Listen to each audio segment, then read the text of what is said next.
Hello, and welcome to Grading God's Sight, the podcast that explores underrated heroes.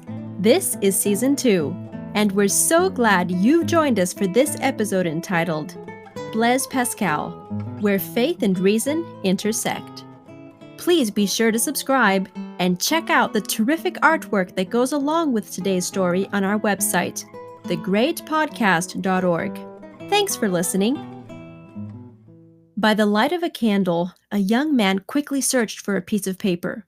With intense thoughts flooding his mind, the 30-year-old scholar, inventor, and socialite grabbed a pen and began to express the emotions that had just overwhelmed him. This spiritual awakening, late in the night of November 23, 1654, would drastically alter the course of the remaining years of Blaise Pascal's short life. Born in France in the middle of the 17th century, Blaise Pascal lived at a time of great change.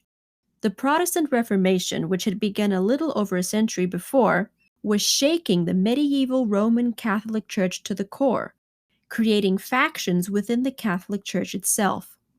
Around the same time, a scientific revolution was also underway, laying the foundations for modern scientific thought. Blaise Pascal would find himself caught between these two seismic shifts in both the scientific and religious realms. When Blaise was only 3 years old, his mother died, leaving his father, a well-educated government official, with the sole responsibility of caring for young Blaise and his two sisters. The elder Pascal took it upon himself to educate his children, giving rise to two child prodigies. His daughter Jacqueline became extremely proficient in writing and showed great literary skill, while Blaise demonstrated a similar level of promise in mathematics and physical science. By his 18th birthday, Blaise Pascal had published a major essay on conic sections in geometry. In his early 20s, he invented a calculator to aid his father in his work as a tax collector. And by the time he reached the age of 30, Pascal had made groundbreaking discoveries in the realm of physics. Today, Pascal's triangle is taught in most algebra courses. Pascal's law is familiar to all students of hydraulics, and a Pascal is the standard measurement for fluid pressure accepted by physicists around the globe. However, during his rise to fame in the world of science, Pascal, a lifelong member of the Roman Catholic Church, began to take matters of faith more seriously. To fully appreciate his journey to faith, we must understand major developments in the Christian world during Pascal's life. The Protestant Reformation, which had begun a century earlier, generated a mixed response from the Catholic Church. The popes and most high-ranking church officials staunchly opposed the Protestants and their critical assessment of church doctrine and policy. Among the most militant individuals in this counter-reformation were the Jesuits. They were members of a religious order which had been created within the Catholic Church to uphold and defend the Church against all enemies and detractors. One fundamental principle practiced by the Jesuits was that the end justifies the means. They were willing to use any method, including deception, cruelty, and intrigue, to punish heretics and bring dissenters back into line with church dogma. It is no surprise, then, that within the Catholic Church there arose a movement in reaction to the philosophy and work of the Jesuits.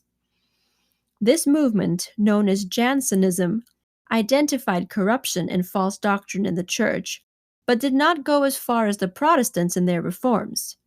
In his mid to late 20s, Blaise Pascal was attracted to Jansenism and introduced his sister Jacqueline to Jansenist teachings. Not long after, Jacqueline fully immersed herself in religious pursuits and declared her intentions of entering the Jansenist convent in the city of Port Royal. Blaise Pascal was staunchly opposed to his sister's decision. Their father had died a few years earlier, and in choosing to become a nun, Jacqueline must donate her share of the inheritance to the Port Royal convent. It has been suggested that while Blaise disagreed outwardly with his sister's use of her inheritance, he was really dealing with an inward spiritual struggle.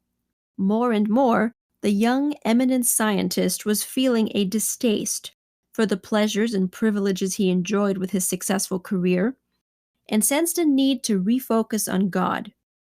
As he witnessed his sister's desire to relinquish secular concerns for total devotion to spiritual things, this desire began to grow in Pascal himself. Jacqueline followed through and became a nun at the Port Royal convent in 1654. For several months, Blaise Pascal's inward struggles continued. Finally, in November of the same year, Pascal had a unique and momentous experience that forever changed his life. While the details are not known, Pascal left behind a written note expressing the thoughts and sentiments that had overwhelmed him. Fire. God of Abraham, God of Isaac, God of Jacob, not of the philosophers and scholars. Certitude, certitude. Heartfelt joy, peace. God of Jesus Christ, my God and thy God. Thy God shall be my God. Whatever Pascal's experience was, one thing is very clear. He chose to surrender himself to God wholeheartedly. Throughout the rest of his life, Pascal carried the written memory of this late-night experience in his cloak. After this definitive moment in November of 1654, Blaise Pascal basically ceased his scientific and mathematical work and dwelt mainly on religious topics. Based on his sympathy with the Jansenists, Pascal published a series of polemic works against the ethical system of the Jesuits. These essays, published under a pseudonym, became known as the Provincial Letters. They soon sparked controversy and likely contributed to the political storm that resulted in the closing of the Jansenist school in Port Royal. Pascal sought not only to address those within the church with whom he disagreed, he also sought to persuade the non-religious of the validity and importance of the Christian faith. In the last few years of his short life, he worked towards publishing an apology, a defense of the Christian faith.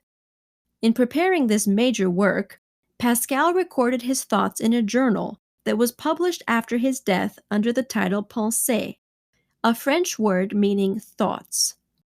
Pascal was never able to complete his apologetic book, but we do have many of his ideas recorded in the Pensées. Here is one of his thoughts.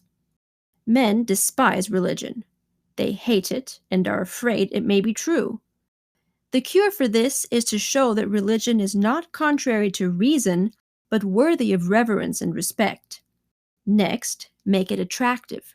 Make good men wish it were true, and then show that it is. Another of the ideas recorded in the Pensées is what has come to be known as Pascal's wager. The basic idea behind the wager is this. When confronted with the Christian faith, one has two options, belief or unbelief. If the Christian faith is true in its teachings about eternal life for believers, then those who believe will gain everything, while those who do not believe will lose everything. However, if the Christian faith is not true, individuals do not gain or lose anything in the end. If anything, those who believe still gain more in this life than unbelievers, as the believer's life is often characterized by some sense of certainty, hope, and even moral living. In Pascal's own words, belief is a wise wager. Granted that faith cannot be proved, what harm will come to you if you gamble on its truth and it proves false? If you gain all. If you lose nothing. Wager then, without hesitation, that he exists. Pascal's wager is not really a proof for God's existence, as some have claimed. Rather, it is a logical appeal to those reluctant to embrace faith. In the final days of his life, he sold all his possessions for the poor, except for his Bible and the writings of St. Augustine, who was highly regarded among the Jansenists. Pascal died in Paris at the age of 39 on August 19, 1662. In modern history, the French scientist and philosopher Blaise Pascal stands out as one characterized by great intellectual ability coupled with deep devotion and faith in God. His journey to faith reminds us to focus on the most important things in life, knowing God and making Him known. Thank you for listening to Great in God's Sight, a podcast by GYC Southeast. We hope you have enjoyed this adventure through time and pray it serves to deepen your relationship with God. While we strive to bring you a unique perspective on each believer, we encourage you to use your God-given curiosity to explore these topics for yourself. Please remember to hit the subscribe button and share this episode with your friends via text or social media. You never know who might be encouraged. Until next time, we wish you God's blessing as you seek to be great in His sight too.